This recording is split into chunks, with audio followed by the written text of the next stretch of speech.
폐의 면역체계, 폐의 면역 반응은 다른 전기와 다르게 전해집니다. 전승력으로 달리듯이 일어나요. 단 한순간 이루어집니다. 다른 장기들은 새로운 환경에 적응할 시간을 조금은 가집니다. 폐는 그렇지 않습니다. 제초 호흡과 동시에 공기와 함께 수십만 마리의 미생물을 삼킵니다. 그야말로 침투입니다. 수백만 무생물 입자, 미세먼지, 알레르기, 화학물질, 우선 그저 조금의 산소를 원했을 뿐인데 이게 다 무엇이란 말인가요? 누가 이들을 처리했나요? 반갑지 않은 오물들이 마구 쏟아져 들어옵니다. 출생 후에 몇 시간 동안에 혹은 며칠 동안에 폐에서 일어나는 일은 마치 수수질에 양동이를 꾸정물을 불어 넣는 것 같습니다. 이런 상황이라면 누구든지 갓난 아기를 억지로라도 탯줄에 다시 매달고 싶을 겁니다. 엄마 왜 그래? 나 이제 나갈래. 뭐? 진짜야? 알았어. 어디로 갈 건데? 밖으로. 공기를 마시려고. 나도 이제 좀 숨 쉬어야지. 숨 쉰다고? 너 죽고 싶어? 여기 안에 꼼짝 말고 있어. 벼락치기 하는 면역 방어. 폐의 면역체계는 9달 동안, 9달 동안에 아무것도 할 게 없었습니다. 그 어떤 점도 찾아볼 수 없어요. 병변도 없고요. 아무것도 없습니다. 그냥 백수처럼 놀았어요. 호흡기에는 무기는 향수만 흘렀거든요. 하지만 분만이 임박하면 누구보다도 바빠집니다. 무엇보다도 골수 안에서 엄청난 양의 면역체계인 세포인 백혈구가 만들어서 혈액안으로 공급됩니다. 앞으로 살면서 다시는 그렇게 많은 양의 백혈구가 피 안에서 헤엄칠 일은 없어요. 백혈구들은 혈액의 선한 속에서 신호를 살피고 그러고 나면은 폐하의 첫 호흡이 터집니다. 폐하의 첫 호흡은 터진다. 그 순간 보이지 않는 신호에 반응이라도 하듯이 혈관 조직에 구멍이 열리고 백혈구들이 폐를 정복합니다. 출생 이후에 첫 이틀 동안은 폐 안의 백혈구 숫자가 무려 30배까지 늘어날 정도이죠.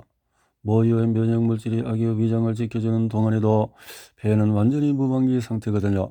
그래서 빠른 속도로 면역세포들을 모집해야 하는데 그 중에서도 특히 기관지 점막의 폐포의 안보가 급합니다. 수요가 엄청나기 때문에 누구를 고용할지 재고 따질 시간도 없습니다. 이후에 좀 진정되고 나서야 정신을 차리죠. 우리의 면역체들은 일단 다 같은 기본 교육을 받습니다. 하지만 식세포가 목표 장기에 바로 투입되는 반면에 림프구는 추가 자극을 갖춰야 합니다. 림프구는 림프심과 흉선으로 들어갑니다. 이 6cm의 길이의 선은 인간의 흉부에 위치합니다. 흉선은 사춘기가 시작되면서 줄어들거나 사라지는데 면역체계의 정결이 성숙 단계를 나타내는 신호입니다. 림프샘과 흉선에서 림프구들은 일종의 재교육을 받는데 더 높은 단계의 임무를 위한 자격을 갖추는 것입니다. 그 중에 비림프구는 나중에 맞춤형 단백질을 생산하는데 이 단백질은 병원체들을 중성화할 수 있습니다. 이것이 바로 이른바 항체입니다. 비림프구는 고도의 자격을 갖춘 전문가들이지만 평생 T림프구 밑에서 일합니다. T림프구는 면역체계의 하버드 흉선에 다닙니다. 거기서는 자신의 세포를 타인의 세포과 비구분하는 것을 배울 뿐만 아니라 무려 특수 교육까지도 받습니다. 이게 끝이냐고? 아직 멀었습니다. 폐의 면역체계 황자에는 보조 T세포가 앉아있습니다. 왜 보조냐고? 기원 이름에 헷갈리면 안됩니다. 실제로는 보조 T세포가 무한한 권력을 행사합니다. 모든 결정은 이 보조 T세포에서 결정을 하고 모든 정보의 네트워크도 이들에게서 연결되어서 정보가 수집됩니다. 보조 T세포는 자신의 손을 직접 더럽히지 않습니다. 다른 이가 수행하게 합니다. 식세포의 T세포가 그를 위해서 험한 일을 담당하죠. T세포는 엘리트 학교를 졸업했지만 책상 앞에 근무가 자신의 일이 아님을 금방 파악했습니다. T세포는 바이러스에 감염되거나 종양으로 변해버린 세포들을 수색합니다. 이때 T세포는 하나의 신념에 따라서 활동합니다. 희생자를 만드는 한이 있더라도 범인을 놓치지 말자. 민간인의 피해도 감수하자. 그렇게 하는군요. 다양한 세포 직원들은 기억세포는 가정사 흔적에 대한 모든 정보를 저장하고 있습니다. 홍역, 파성분, 디프테리아, 성홍열 같은 병원체에 대한 면역력을 평생 보존함으로써 방어체계의 중요한 임무를 수행합니다. 이 미생물은 면역체계를 한 번 정도는 썩일 수 있으나 두 번은 안됩니다. 기억세포 덕분이죠. 기억세포는 항체 생산자인 B림프구와 협력을 합니다. 병원체에 감염될 때마다 기억세포는 맞춤형 항체 제작을 위해서 정확한 명령을 내리고 B림프구는 빠르고 효과적으로 일합니다. 감염의 경우에 항체 생산량은 엄청난 양으로 늘어나고 현재 병원체에 맞춰집니다.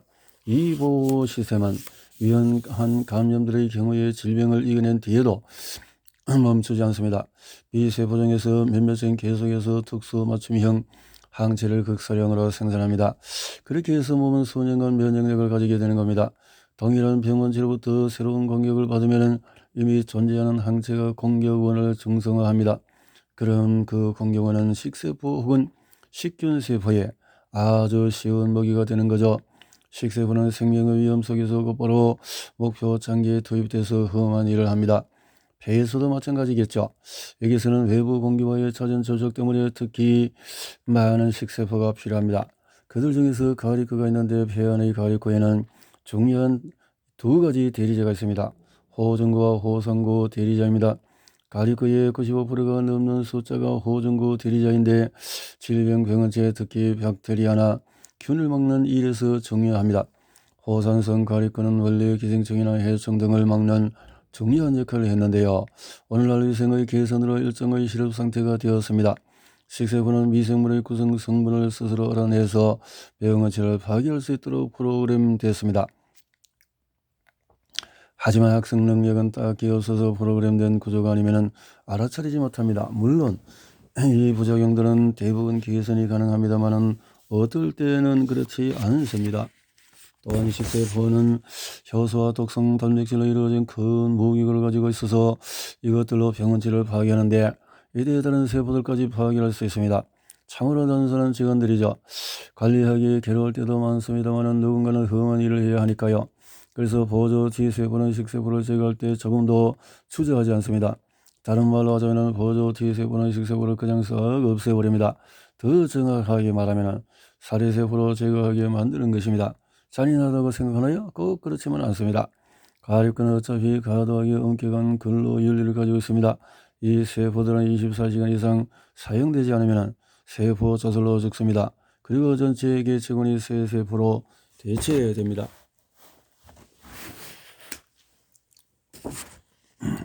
우리는 보름부터 정책 실장을 까먹을 뻔했네요.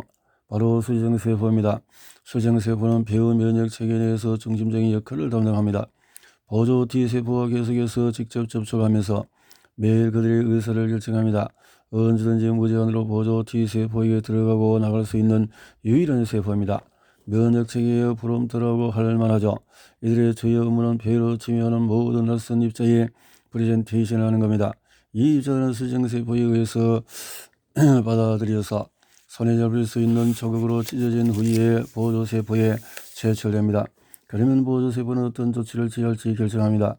친구인가 적인가 무시할까 두고 볼까 아니면 공격할까 기억에 저장할까 하지 말까 가만히 있을까 수정세포는 보조세포의 결정에 영향을 주기도 합니다. 혹시 면역체계 맥락에서 누가 빠졌을까요? 일종의 장벽 기능을 담당하는 상비세포가 아직 남았군요. 상비세포는 호흡기의 표면과 호흡기의 외부 보호층을 형성합니다. 이 바리게이트는 기관지 체계가 시작되는 것으로 여러 층으로 두껍지만 쇠기관지와 폐포로 갈수록 얇아집니다. 상비세포는 오출된 상태에서 언제나 침입자를 공격을 맨 먼저 받는 영역에 놓입니다. 바이러스, 박테리아, 균, 유해물질, 알레르기원 등 그 모든 것을 상비층과 가장 먼저 만나게 됩니다. 상비 조직은 단순한 수동적인 보호만을 제공하지 않습니다. 상기는 기관지에 면역물질을 내주기도 하고 병원체를 중성화시켜 무력화시키거나 점액분비를 통한 유해한 입자가 호흡기 깊은 곳으로 침투하는 것을 막습니다. 상비세포는 일단 이렇게 응급처치하고 난 후에 전달 물질을 통해서 다른 면역세포의 추가 도움을 요청하기도 합니다. 사실 이 도움이란 대부분 상비세포의 마지막을 의미합니다. 자신이 바이러스에 감염된 사실을 알려서 T사리세포에게 자신을 고발하거든요. 상비세포는 이 사실을 알고도 자신을 희생시키는 걸까요? 그까지는 제가 알 수가 없네요.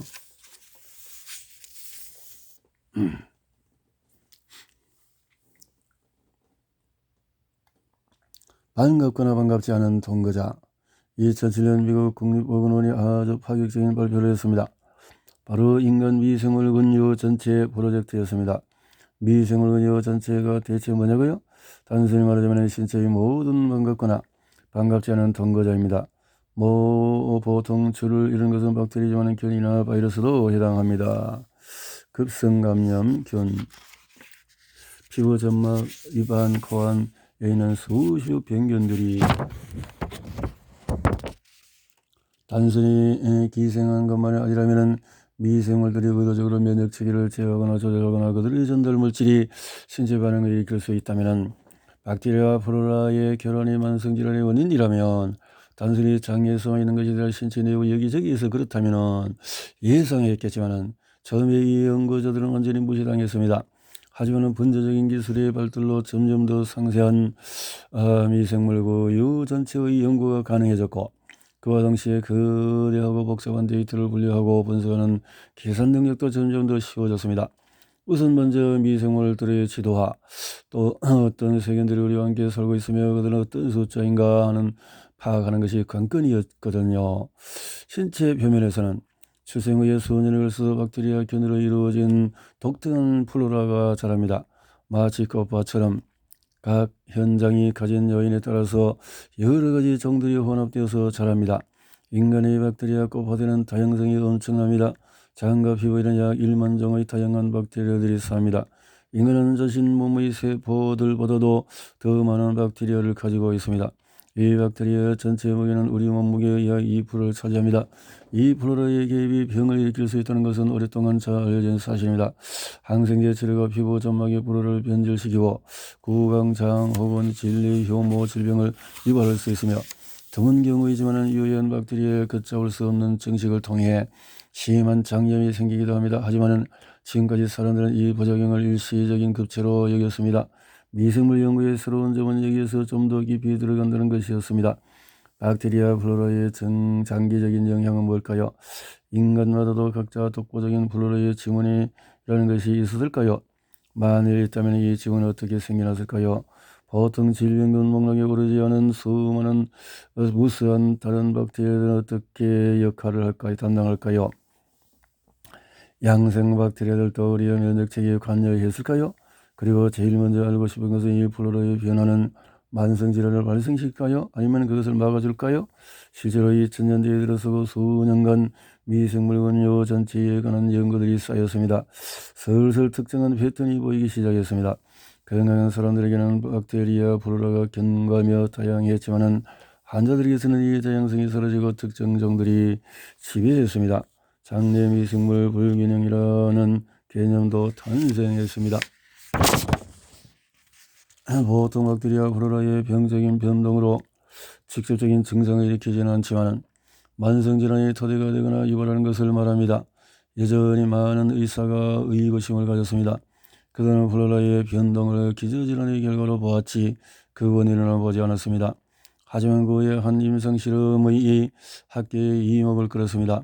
건강한 사람의 장내 플로라를 염증성 장질환 환자에게 옮기는 대변 세균총 이식술을 한 것입니다. 놀랍게도 증상이 극적으로 사라졌습니다. 최초로 장내 미생물 불균형과 만성 질병 사이에 직접적이고도 원인론적인 관련성이 증명된 것입니다. 의학계에서는 이전 제지도 과정과 비교할 만한 새로운 시대가 시작이 되었습니다. 미국 국립보건원의 인간 미생물 근요 전체 프로젝트는 잠정적인 하이라이트가 되었습니다. 국립보건원은 어느 신체 부위에서 가장 큰 의학 발전을 기대할 수 있는지 밝혔습니다. 장, 피부, 입, 질 그리고 그 외에는 없어요. 그걸로 끝입니다. 잘못 들은 게 아니에요. 폐에는 아무런 투표도 하지 못했습니다. 심장학과 전문의들이 음모를 꾸며 막은 것일까요? 혹시 호흡기 내과의 실수였나요? 지원서 내는 기한을 놓쳤던 걸까요? 원인은 간단합니다. 몇 년 전까지만 해도 사람들은 폐가 무균형력이라고 여겼습니다. 병균이 전혀 없는 상태라는 것이죠. 미생물을 전혀 가지고 있지 않은 장기의 미생물 근요 전체를 연구하겠어요? 하지만 꼭 그것은 근본적으로 다시 생각해야 할 문제입니다. 이미 2007년부터 무견의 폐라는 공식을 의심하는 목소리들이 있었습니다. 왜 하필 폐가 무견이라고 생각한 걸까요? 날마다 1만 리터 이상의 공기가 흐르는데요. 공기 1리터마다 박테리아를 100만 마리나 포함한다면 그 공기를 받아들이는 폐에도 반드시 무언가 남아있는 게 아닐까요? 그런데 말입니다. 건강한 사람 호흡기 공기물에서 박테리아를 배양하려고 할 때마다 아무것도 자라지 않았습니다. 아무리 정성스럽게 물을 주고 비를 줘도 한 덩어리에 그냥 흙으로만 남았습니다. 어떤 병균도 어떤 작은 식물도 자라지 않습니다. 그렇게 배는 정결함의 마지막 보루로 남았던 거죠. 만약에 폐의 미생물 근육 전체가 구강 프로에서 유래한다면 이 구강 미생물은 어디서 온 걸까요? 이 부분은 확실하게 말할 수 있습니다. 부모들 좀 더 정확히는 어머니입니다. 갓난아기의 구강 프로라는 어머니 미생물 근육 전체로부터 옵니다. 자연 분만의 경우에 제1의 프로에서 유래하고 젖을 먹이고 떳떳이 몸을 밀착하는 것을 통해서 피부 혹은 입으로부터 물려받습니다. 그러니 엄마가 침을 묻혀서 여러분의 입에 묻은 음식물을 닦아줬다면 그것은 미생물류 전체의 이식이었던 것입니다. 미생물류 전체의 전가는 아이에게 중요하고도 민감한 과정입니다. 왜냐고요? 폐의 미생물류 전체가 기도에 면역 체계를 자극하고 훈련하고 또 부분적으로 개선하기도 하니까요. 그럼 보통 저런 미생물류 전체는 어떤 모습일까요? 그리고 그걸 어떻게 만들죠? 그건 마치 좋은 파티의 손님 목록 같습니다. 저런 혼합이 중요하죠. 성공하려면 다양성과 항상성이 특히 중요합니다. 정신 나간 미친놈도 필요하지만은 반면에 몇몇 따분한 놈들도 필요합니다. 어딜 가나 그런 것처럼요.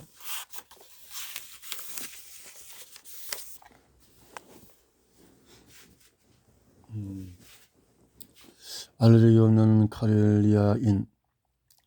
카렐리아 공화국을 아시나요? 세계지를 가지고 있다는 스칸디나비아 반도를 찾아보세요. 발견했나요? 카렐리아는 스칸디나비아의 목이 유럽 대륙에 걸치고 있다는 지점에 있습니다. 아름다운 곳이냐고요? 모르겠습니다. 가본 적이 없어서요. 우리 주제와도 상관이 없고요. 그런데 왜 카렐리아냐고요? 특별하기 때문이죠. 카렐리아는 인종적으로, 정치적으로, 사회문화적으로 그리고 몇 년 전부터는 의학적으로 특별합니다.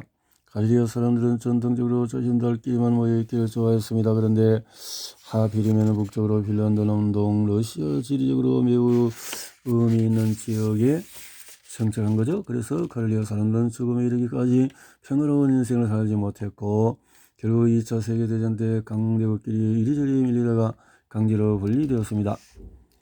전쟁 후 수년간 카렐리아 사람들은 의학 실험의 대상이 되었습니다.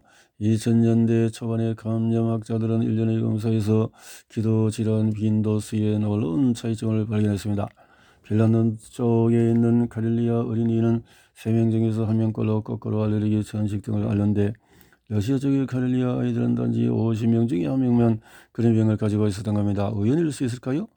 카렐리아인들의 정체적인 분리 중에서 좀 더 많은 수의 알레르기 환자들이 핀란드 쪽으로 넘어가고 다음 세대까지 그들의 질환을 물려준 것일까요? 궁금증을 참을 수 없었던 학자들은 나이든 세대도 검사를 했는데 당황스러운 결과가 나왔습니다. 1940년대에 태어난 카렐리아 사람들에게는 핀란드 쪽이나 러시아 쪽이나 똑같이 알레르기와 전식이 전혀 발견되지 않았던 것입니다. 분단의 시점에서 더 나중에 핀란드에 태어난 아이일수록 더 흔히 이 질병 중 하나를 알았습니다. 러시아 쪽 아이들의 발병률은 아주 낮은 수준에 머물렀습니다.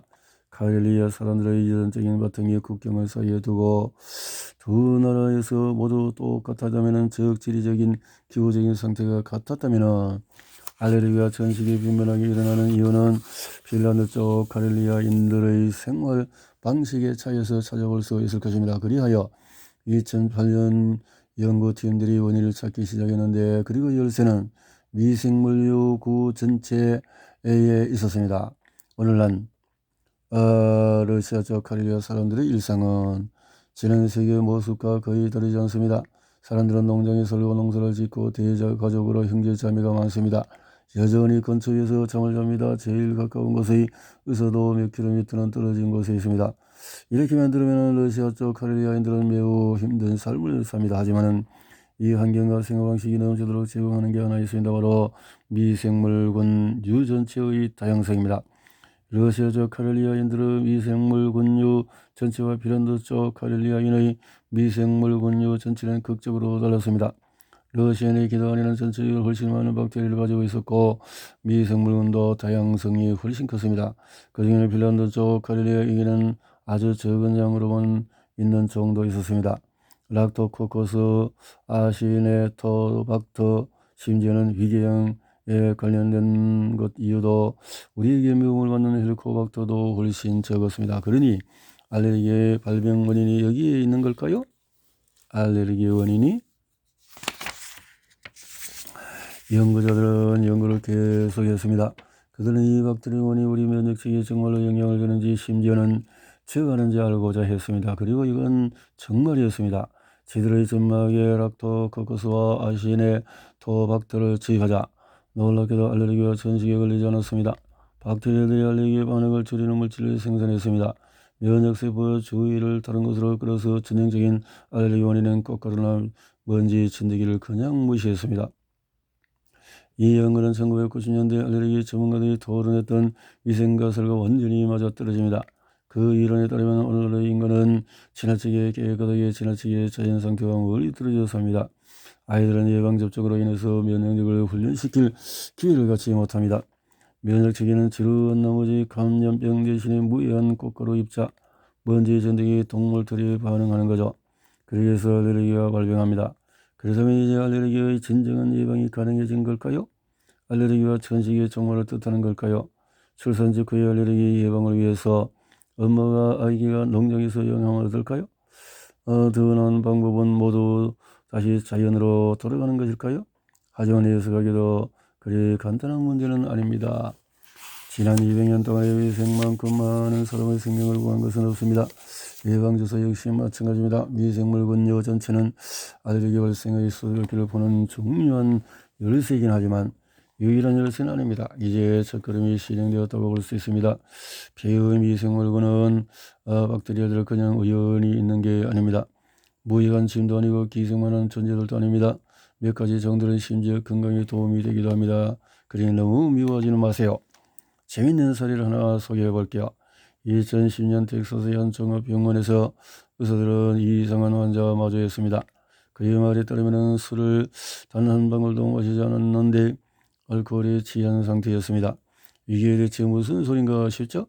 심지어 몇 년간 아예 술을 마시지 않았는데도 심한 알코올 중독 증세를 호소했습니다. 의사 대부분은 그가 원래 술을 마신다고 생각했고 몇 년이 지나자 그의 아내마저 그를 의심했습니다. 언제부터 이러세요? 의사들이 물었습니다. 그러나 다행인 건 환자는 언제부터일지 정확하게 기억하고 있었습니다. 2004년 골절로 인해서 수술을 받았던 때부터였습니다.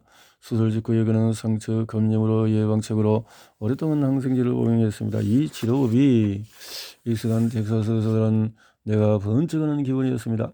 의사들은 곧바로 대변 검사를 진행했습니다. 그리고 그 안에서 엄청난 양의 사카로미데스 셀레비지의 맥주 혐오를 발견했습니다. 수수께끼가 풀렸습니다. 환자는 균을 죽이는 약을 받고 얼마 지나지 않아 나왔습니다. 이 사건에서 우리가 얻을 수 있는 교훈이 뭘까요?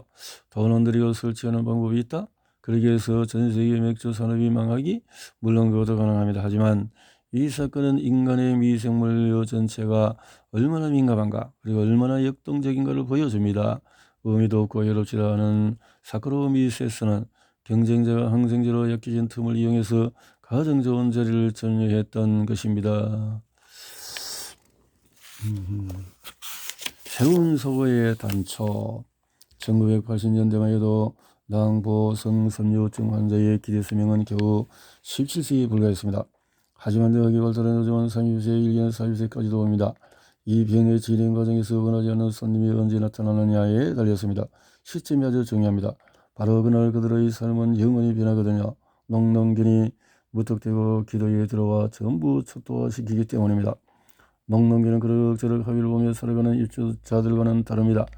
그가 나타나는 것은 무조건 기분 나쁜 일이 일어납니다. 심한 화농성 감염을 일으키고 전기를 파괴하고 면역체계를 조작하고 높은 효과를 보이는 약 앞에서조차도 몸을 감춥니다. 생물학적인 관점에서 보면 감탄할 만한 성능을 가진 병균이긴 합니다. 그다지 칭찬은 아니긴 하지만은 그리고 불행하게도 낭포성 선유증 환자의 기도는 이 박테리아가 매우 좋아하는 것입니다. 법과 관점액은 이상적인 온상이며 면역체계의 공격을 피할 수 있는 의무를 제공합니다. 녹농기는 12세가 지나면 예외 없이 모든 낭포성 선유증 환자에서 발견됩니다. 녹농기는 환자에게서 빨리 침투하면 할수록 생존율은 낮아집니다. 녹농기는 환자의 폐에서 손해를 고려하지 않고 날뛰고 다른 박테리아들을 무자비하게 밀쳐버립니다. 정착한 지 불과 몇 년이 지나지 않아 모든 박테리아 수를 80% 차지할 정도입니다. 이걸로 다양성은 끝장납니다. 무슨 황소 개구리도 아니고 이 박테리아만 구석마다 자랍니다. 그러다가 영양분이 더 이상 없어질 것 같으면 이 병균은 속임수까지 씁니다. 녹농기는 면역세포들에게 기도 내에서 더욱더 많은 것들을 파괴하도록 사주합니다. 그리고 그 전 내용물들로부터 영양분을 취합니다. 항생제를 투여하면 처음에는 일단 효과가 있습니다. 하지만 첫 정착 후에 이미 몇 개월만 지나도 이 병균은 변이를 일으킵니다. 그 어떤 치료요법이라도 매번 그의 후세들을 더욱 겁없이 결단력 있게 파괴적으로 만들 뿐입니다. 치료에 성공한다 해도 그때뿐입니다. 낭포성 선유증 환자들은 결국 전망 없는 싸움을 하는 거죠. 하지만 희망은 있습니다. 미생물 원료 전체의 연구는 이곳에서 새로운 사고의 단초를 제공합니다. 적의 적은 나이의 친구, 오래된 말이 있지 않습니까? 녹농기와 경쟁하는 병균을 찾아보는 것입니다. 녹농기는 신 것을 지독히도 싫어합니다. 하지만 다른 박테리아들은 산을 좋아하고 산을 풍부하게 생산합니다. 예를 들면 유성균 속에서 박테리아들은 제일 플로라 안에서 신환경을 보장합니다. 신박테리아를 폐 속에서 의도적으로 자라게 하는 데 성공한다면 이 녹농균의 정책을 늦출 수 있을 것입니다. 어디든 희망은 자랍니다. 유산균. 또